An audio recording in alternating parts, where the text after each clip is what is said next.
Ladies and gentlemen of the crypto space, we're live on a Monday at 11:29 a.m. It is February 1st. It is a new month. Friday was a heck of a day. We saw an extreme amount of volatility. We had an incredible update from Raul over the weekend on a Sunday, and he sees that volatility. Watching what Stephen Van Meter's talking about, there's some craziness going on in the markets. Obviously, this is part of GameStop as the backstory, but it's a much broader situation than no doubt retail knows. And the folks that understand the plumbing of the system the best are highlighting the components of the plumbing that are in severe distress. What does that all mean? What does that all mean for us? You know, you could listen to these types of stories, these narratives from these extremely veteran, extraordinary successful persons, but what actions can we take? And more importantly, it's not just about hearing their stories, it's about digesting it and forming your own narrative and your own story about how things may play out. Or what is even the best course of action to do about things when they play out in either an appreciative or depreciative direction. And that's part of really the topic of today. The market's fragile, and we all have to have a plan of action. The plans of action are dependent on age, they're dependent on priorities, they're dependent on risk tolerance. You all need to sleep at night. So if you got all your money in this thing, you got all your money in this thing, you're probably not sleeping at night. Let's take a look at this thing real quick on the 30-min. I mean, this is probably the worst chart I've seen in a long time. You're coming off a massive rip to the upside, bearishness, bearishness, bearish break to the downside, bearish break to the downside, complete mean regression to the 200 EMA in the 30-minute, a break to the upside, hits resistance, bearishness, bearishness, green guppies. It's basically sitting on resistance. Now, here's the deal is I'm just digressing real quick into this asset. Y'all could see what the asset is. Oh wait, I don't have it up. In the top left, which is Dogecoin, bearish, bearish, bearish, bearish, and it's smacked into resistance. And that is just not the way to protect your gain. So that's a good part of what we talk about and why we discuss the topics we do. We don't take excessive risk. We have a long-term strategy and plan, and as the only position I could ever advocate comfortably having these types of discussions. Now we see across the retail space, across social media, there's an extensive amount of persons just gambling, and probably everyone on this channel has done things like this before. They've did not know why they were purchasing something. They did not know that details were available, a technical data was available to make more rational and analytics-based decisions, so to speak. Anyway, I got ahead of myself. Let me do the intro. Today's episode is sponsored by Change Angel, the non-custodial swap exchange for social goods. Stop depositing on exchanges, not your keys, not your crypto, non-custodial DeFi, or nothing at all. Bam! Let's see who's in the stream. Charlie G's in the house. Always a pleasure. RR. Noah, excited to see what Rook brings next. Yet, no doubt, we're going to be talking about Rook. Captain Weber, my man. Igor, always a pleasure. I birthday on the 6th. Yep. That's we all got one of those every year. Mine's on the 24th. Oh, no, I'm there. I'm there. Oh yeah, you can't see the that's I see what you're talking about, reserve name bear. Yeah, I got it on the right screen now. Sorry guys. Crypto Monk, yeah. Digilight, does the Reddit rebellion seem organic? Yeah, it's organic, but they're irrational. They don't know what they're doing. They don't have a plan of action. They've clearly never listened to my stream, I could say. That's I got a couple thousands, 2,000, less than 2,000 subscribers. They have no idea what they're doing. And that's exactly why it goes straight up and then it goes straight down. The psychology of this is absolutely easy to digest. Everyone's like, oh my God, it's going up. And they buy. But the persons doing this kind of buying are completely irrational. They have no experience whatsoever with the market. So what happens is the cascade effect on the way down. Basically, the second it capitulates at the top, someone sells, and then the fear sets in, and the fear is viral. Then the persons that created this ramp are the persons specifically most susceptible to the fear going viral. You think when Bitcoin dipped and hit support, it just kept going. It just collapsed through all the. No, that's that's not the way it works in a mature market, or at least a market that's fully functional and there's not some sort of underlying systemic dysfunction, as Raul's talking about with the broader equities markets. So there's no systemic malfunction here. There's no liquidity issues here. In fact, this thing looks ridiculously bullish to me. We ripped to the upside. We retested support. We fell through. It failed. Resistance flip support. We fell back down. Was at the 50 SMA and the 200 EMA. But if you notice here, here's the 200 SMA is the purple line, and the 100 SMA is the blue line. So we're kind of like riding the 100, the 200 SMA, and the 100's down there. Bearish cross, bullish cross. But you know what I see probably stands out the most to me is if we zoom in, I see this. I see it holding above support. So look at this thing smacking right into the 200 EMA, holding support on the 200 EMA, holding support on the 200 EMA. So you got support, support, support, and you got a couple of you tested the breakout. The breakout failed. It fell back down. It didn't fall even back down to an EMA over here. No EM, there's no moving average support over here, which is very bullish. It didn't. It's not even really a price action support. It's just it stopped going down. So that's what I tell everyone all the time. Unless the story changes, and you know, there's different time frames for the story. If you look at shorter term time frames, you're going to see you know, the more micro story. But what I talk about most often is the big macro story. And the macro story here is this massive symmetrical triangle, which we have 3 touch points on support, and just we're riding resistance at this point. And if this thing rips, like if this thing rips right up to here, you know, above the 100 SMA and the 200 EMA, was this the 4-hour?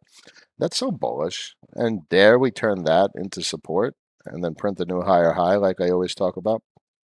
So this chart's incredibly bullish to me. Now, clearly, we're literally at the convergence, so that's quite interesting. Well, actually, this is a micro convergence. If you'd have to extend this top green line further down to meet the red support line for the macro convergence, but this is a bit of a convergence right here. So I wouldn't be surprised to see some bullish price action. I'm never surprised if it actually goes down either. I don't really care if it goes down. What I care about is if the story changes. The story changes and it keeps going down. A support flips resistance, a new lower low, new fresh lower low, lower lows, lower highs.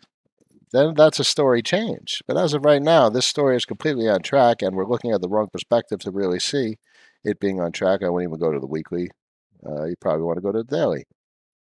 So that's so bullish. That's quite bullish. This is one heck of a flag.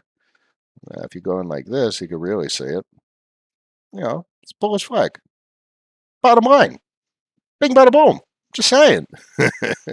What am I missing? Noah, my man, did you like Cosmos is the internet of blockchains? Can you explain? Yeah, I'm not totally a fan of that particular phrase because that's more Blocknet's phrase. They've been around much, much longer. But Cosmos is a blockchain of blockchains, much like Polkadot, where Cosmos hubs are launched and they're interoperable using, was it the Cosmos Stargate? And that's really what IrisNet is, and it's really serving as the backbone for the BSN to achieve interoperability. At least that's the sense that I get for the big picture story of the project. And it's the same thing. Polkadot provides the shared consensus for substrate blockchains that plug in as parachains. That's a very similar thing for Cosmos. And really, the big story that I see is Cosmos is going to be for the East, China narrative, and Polkadot's more West, more democratic, I guess, or more like Silicon Valley type technology. Both the ecosystems are extraordinary in their own right. They're unique technology, and they are there's some of well, I have very few small positions, very few micro positions, but those are decent sized positions. I think that but bear in mind there's also time horizon. The time horizon for the assets, I don't think will be in the short term, albeit DOT has experienced significant price appreciation in the short term. But my time horizon for those two is really like 3, 4, 5 years. I think Polkadot and Cosmos are probably going to find themselves in a similar situation that Ethereum found itself in about 3 years ago in the last bull market. So in about 3, 4, 5 years, you're going to start seeing some ridiculous numbers. three, four, five, 600, $1,000 a dot, or clearly the market cap of the entire crypto space has to expand to accommodate another 50 billion, 100 billion, another 200 billion market cap asset in the top 10. So that's why it has the time horizon. But that's what I see over the coming years. Um, Reserve name Bear, morning Noah, yes. Uh, Lewis, my man, what are your thoughts on correlation decoupling of Bitcoin and Ethereum? 54, my man, young. That's young. It's a good age. Um, I so this is obviously a very tribal debate, and I could give a crap about tribalism. I just My own personal belief is based on obviously the details that I understand. Bitcoin fits into the macro narrative of the global financial system as a pristine collateral asset. There's no claims on it, and just the amount of social media attention for it as a store of value is extraordinary. So in and Ethereum is extraordinary as well because I got a bunch of Ethereum just sitting around for gas, and that's a lot of people. You just If you need $100, $200 worth of Ethereum for a single transaction, you got to have a bunch of Ethereum sitting around for gas, and it's not even considering price appreciation. You literally just need it to interact in the DeFi space. So that's massive. And as the new EIPs, Ethereum Improvement Protocols, come out and improve efficiency, as the L2 solutions evolve and mature, and as Ethereum 2.0 gets closer to launch in the next couple of years, yeah, Ethereum's a big deal. That they have the network effect. That's everything. Is network effect. It is the first. It is the strongest, and it will remain the first and the strongest. It is near impossible to disrupt an ongoing disruption. That's the bottom line. So for me, I think Ethereum is going to outperform. I think it's going to do better than Bitcoin. So what does that mean? For me, I want less Ethereum in the portfolio because if something's going to outperform, I need less of it because it's going to perform better than the asset that I have more of. And that, for me, is a way I balance my portfolio.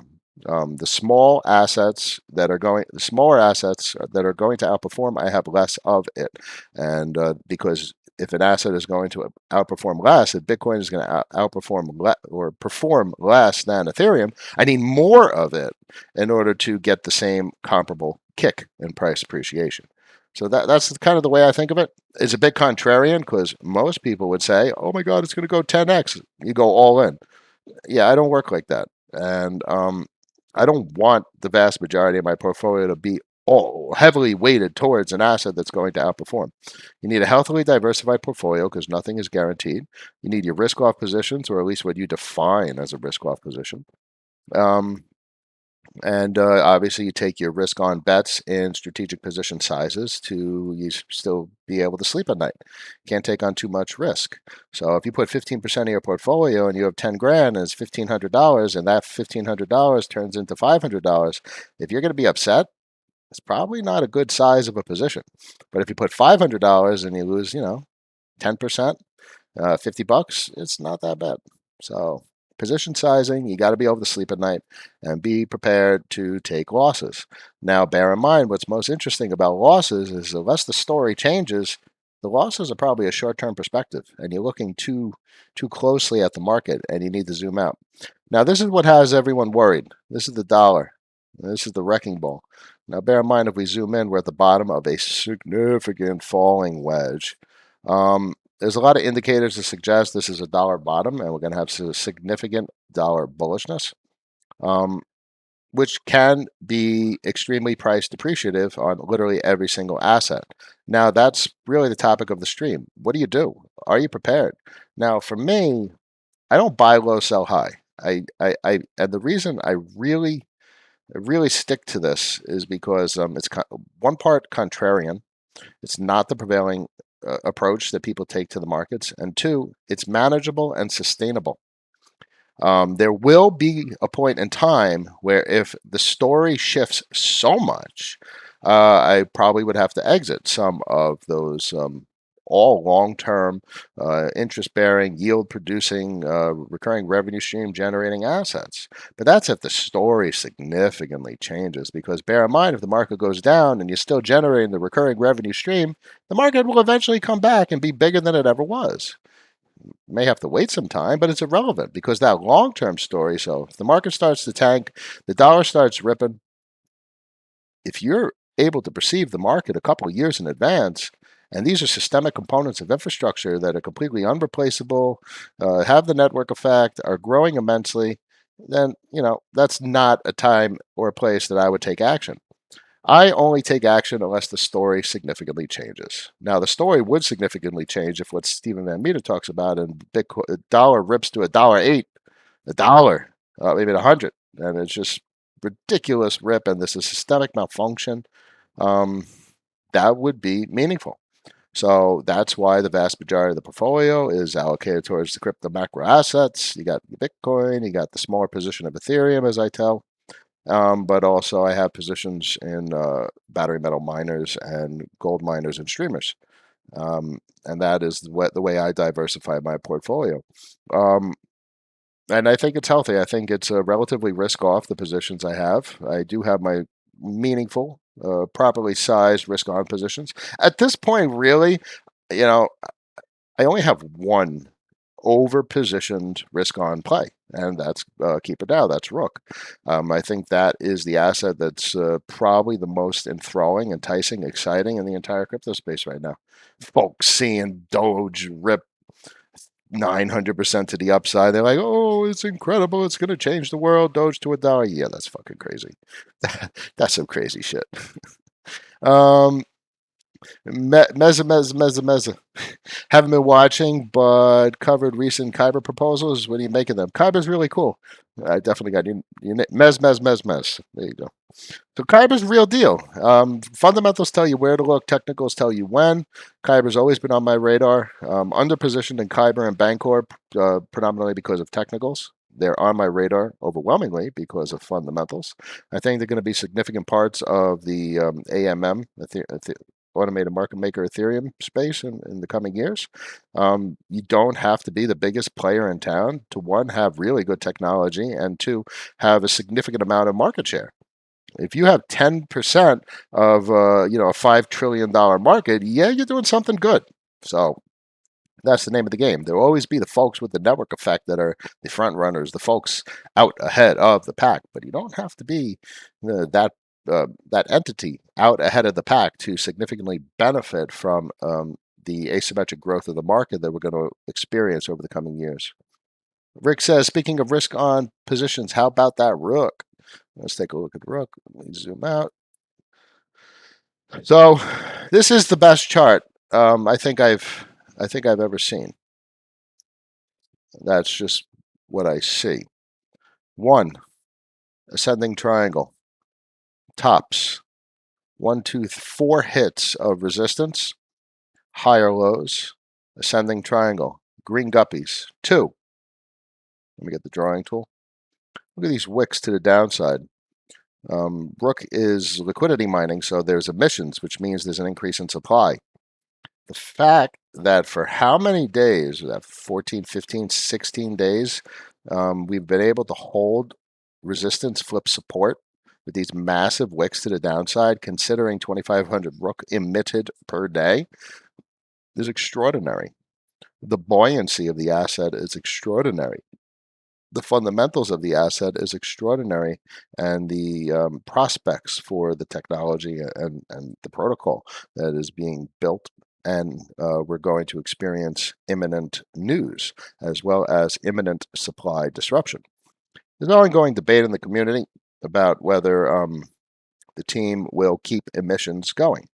Great, let them keep emissions going. The odds are they're going to reduce emissions to get the interest rate down to more reasonable numbers. So even if, worst case scenario, let's say there's 15% interest on the potential interest on the LP positions, that's a significant supply disruption.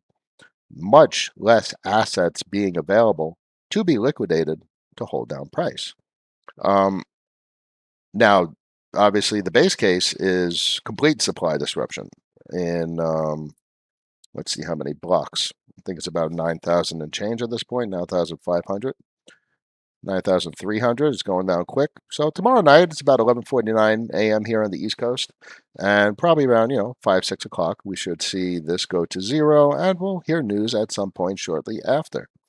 So what is the other most interesting thing that's on this chart? One, This ascending triangle somewhat dates back to these wicks to the upside here. So that's a heck of an ascending triangle. So once this resistance pops, breaks, maybe retests as support, and prints the higher high, this is going to be off to the races. 2, this is a big ass cup and handle, boys and girls. This is a massive cup and handle. So this thing is literally like ready to do things, so to speak. I'm not a moon boy. I'm not one of those. I'm not a it's gonna go to the moon rocket ships. No. I think in terms of up or down.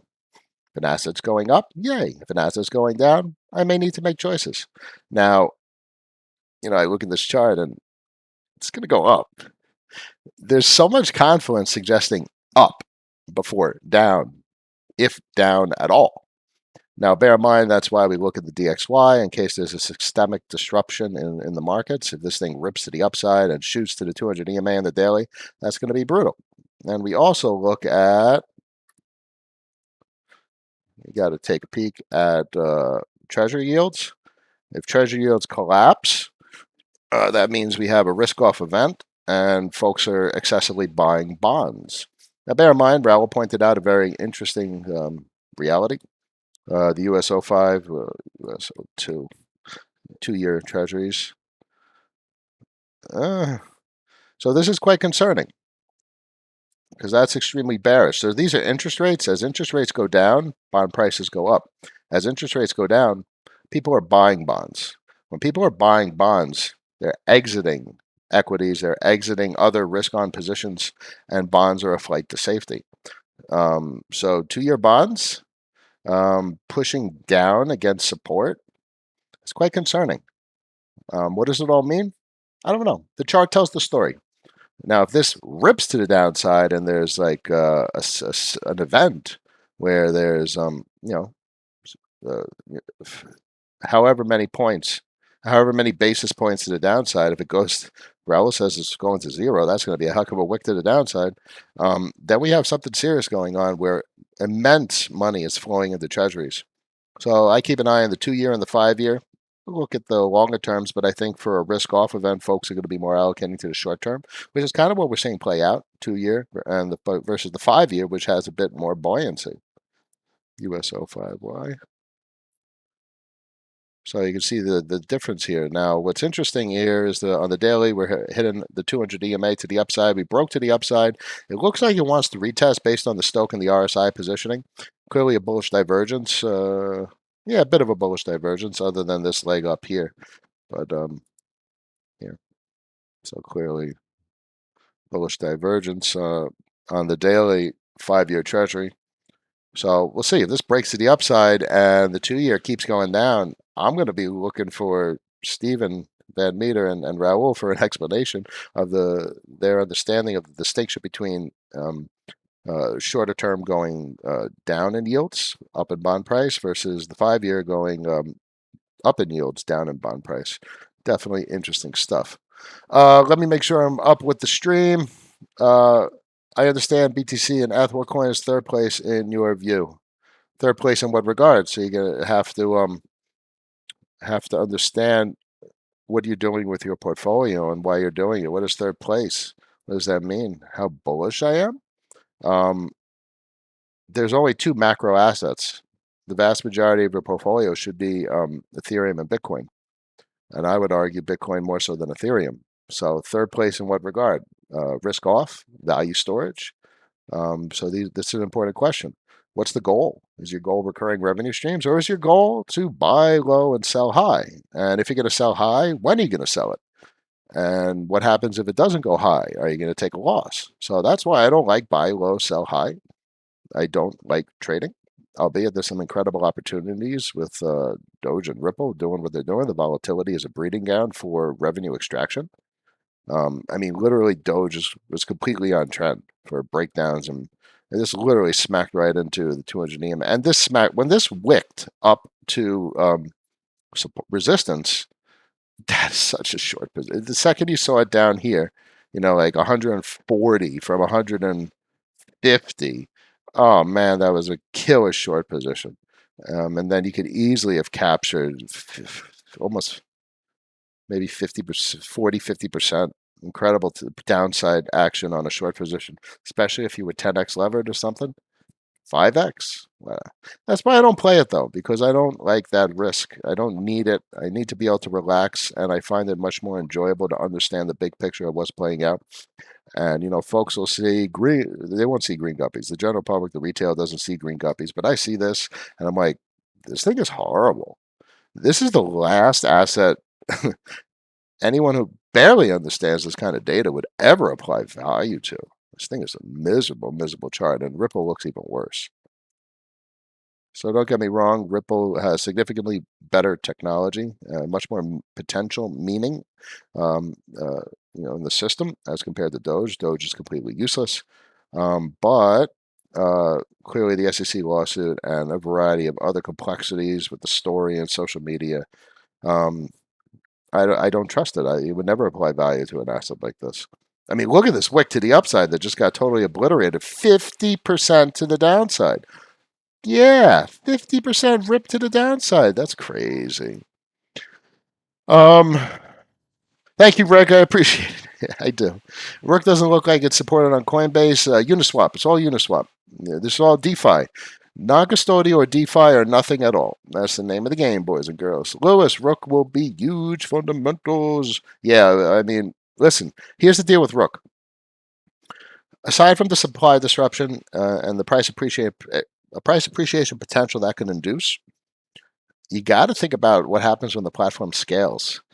If they're able to maintain the similar amount of returns, if not improve the technology and improve the revenue and scale it, and that basically means it's making money in a bear market. And this is the value extraction technology from Ethereum, which is basically a monetary system that has monetary velocity that's vertical as compared to M2 completely collapsing. This is the type of project you want a recurring revenue stream from. Um, Obviously, it's still speculative because the DAO hasn't emerged and a lot of components haven't emerged.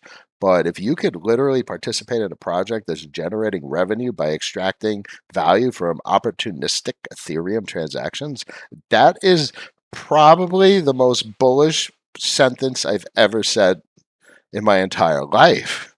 That's crazy. Now, there's a lot of this type of stuff in DeFi, and they all have incredibly unique characteristics. Clearly, the same team makes Ren. Clearly, Curve, if it could be the 4x of the crypto space, that's crazy. It could go 100, 1,000 times. Not even on the price of Curve, but on the amount of yield it generates. 1inch completely plugs in the Curve. 1inch is significantly outperforming the market. 1inch is a yield bearing asset generating revenue from the spread surplus of all transactions. And I think that's what Rick was talking about. Can you swap for some Rook on Uniswap? Yeah, Uniswap or 1inch. Good to go. I only use 1inch because you want Chi gas tokens. Do I have it? So you got to have Chi gas tokens because otherwise, at 198 Gwei, you're going to probably be throwing out a $200, $250 transaction. So check it out. Chi. I have the wrong address. I don't have my wallet unlocked. But yeah, Chi, and then you go up here to the top and you activate your Chi gas token. And this $250 transaction would probably be $75. So you're going to save a lot. Big deal. Versus 6 hour pump and dump XRP this morning. 50%, right? Heirloom 50%. Yeah, man, don't touch that stuff. Now, it's yeah, whatever. I don't even want to delve into the story because sure, I think the technology is really cool. There's a lot of potential with it, and clearly they have a lot of volume on remittance currently, and it's significant because it doesn't have the same properties as Bitcoin. It's a non-incentivized note or validator system, which is meaningful. But it's just not of interest to me. I just have no interest in it at all. And as you could hear from the way I describe, it's not tribal. It has nothing to do with it's not decentralized or it's not a real blockchain. Don't waste your time. It's just not an asset that has a high likelihood of appreciating in the short term or even the midterm. Looking at the fundamentals, strong fundamentals. So fundamentals tell you where to look, but technicals tell you when. And then technicals include like the SEC lawsuit and just the miserable chart. Oh my God, did that just rip down? I think it just ripped down. This thing gets below the 200 EMA in the daily, and it's look at that. You're barely coming out of overbought territory, and the Stochn RSI is still high. Was that at 60? If this thing rips through the 200 EMA in the daily, it's gonna be brutal. Um, Goal is long-term hold. Yeah, so long-term hold is cool. Excuse me. You guys got to remember, it's you can't just hold blindly. You're holding based on a story, and if the story changes, you have to adjust. So I agree with that sentiment, and my goal is to accumulate yield-bearing assets. And if the price goes up, I'm getting less yield-bearing assets. If the price goes down, I'm able to get more yield-bearing assets. But there is a time where the price keeps going down. And that's when the story for the entire market changes, much like it did in 2018 when we went into the bear market. So that is a time where you need to consider adjusting your portfolio. And liquidating the entirety of the portfolio is not the worst thing, but it is a dramatic thing, and it is a disruptive thing, and it is a risky thing because if you liquidate everything for what? Dollars? Dollars are the guaranteed loss. You will lose money with dollars. So I often say to myself, if I cannot invest in dollars because I don't want to guarantee loss of value, I have to apply value, the vast majority of my value, to assets. And that's the way I think. And then the question becomes which assets are likely to outperform? And that comes a little bit into the tweet that I posted yesterday and today, which is my theory, my narrative, my story for what I think plays out. Now, unless we have a major risk-off event where, as I said, Treasury yields collapse, which means bonds are skyrocketing, or the dollar whips it to 100, 105, or whatever the hell it could go to, that'll destroy all markets. Unless that occurs, I think a broad tech equities collapse in a market that's extraordinarily inflated to a degree never inflated to before in history. I think that's extraordinarily bullish for all other asset classes, commodities, mining, precious metals, and crypto, because that means the system's still working. And the only reason Nasdaq would be crashing is because the valuations are stupid. So unless the carnage is broad based across good swaths of the economy, I think the pain will just be in the downside action of Nasdaq, S&P, and who the hell knows what happens with New York Stock Exchange, particularly because there's a huge amount of actually real meaningful assets in there. Construction supplies, um, mining, no doubt, streamers. There's a lot of the market that will significantly outperform if those conditions are right. So this is why we have to mix the story that Raul says. We got to listen to Lynn. We got to listen to Steven. Got to listen to a lot of people. You got to appreciate uh, uh, Brent Johnson. Um, and you're prepared for the worst. You hope for the best, but the charts tell the story. And you can't just listen to other people's story and do what people say. You have to start forming your own story. That's what you have to do. Even the story that I tell folks, that I'm telling you guys, you have to start telling your own story. And just like any learning experience, it starts with step one. And then it grows and it grows and then it becomes your story. And the most important reason that's mission critical is because if you win, when you won because it was your story, not because someone else told you to do something. And that's a big deal. Thoughts on the legacy stock market and financial system? Big crash starting in is my firm belief. Now, yeah, that's what I've hinted at a little bit. I'm quite disconcerted with the inverse correlation between the 2-year and the 5-year Treasury yields.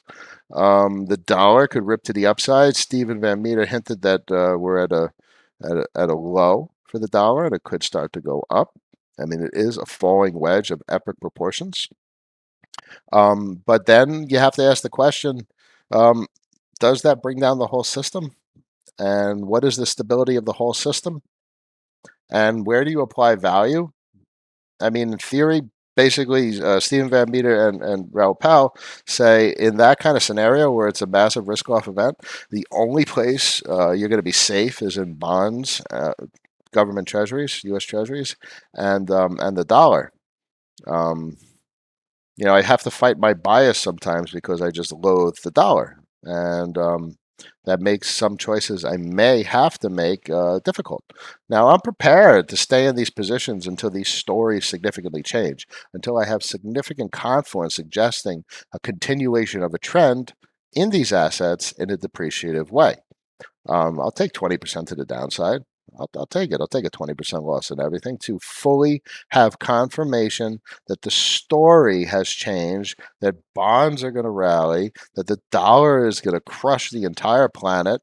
And until that time comes, I firmly believe that if Nasdaq collapses, that value will be immediately reallocated promptly to other underperforming, uninflated, yield-bearing assets. So there'll be a big boom in commodities, construction materials, probably even construction with an infrastructure narrative, fiscal spending and whatnot, and crypto space because crypto space has a monetary velocity through the roof. It's straight up the monetary velocity of borrowing and lending and the yield and all of those, the carry trades and all those fancy puzzle pieces and what they call composable components that we're all talking about.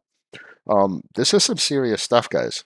This isn't 2017 ICO madness. This is stuff that makes the legacy financial system look pretty pathetic. You know, like a computer running on COBOL or some shit.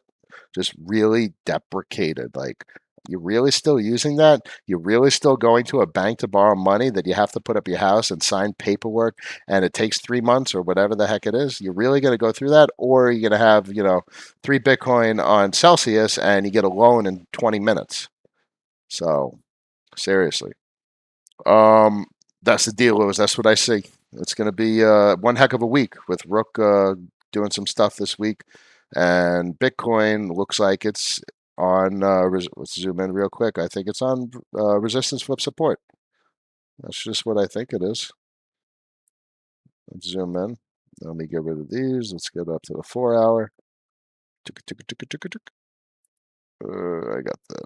Let's clean this up real quick so we can see it. Boop, boop. Let's zoom in. Sorry. So look at that. Support, support, support of the 200 EMA. Broke that a couple of times through trend resistance, but up. So here's that bullish thing I always talk about, guys. Break support to the upside, retest.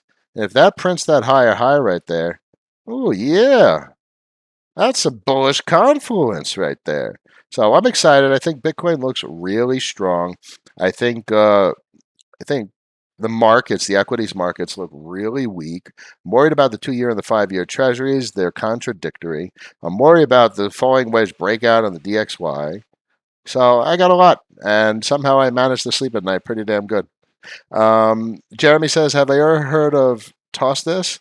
Not. I have no idea what that reference is, my friend. Matthew, Bat. That's cool.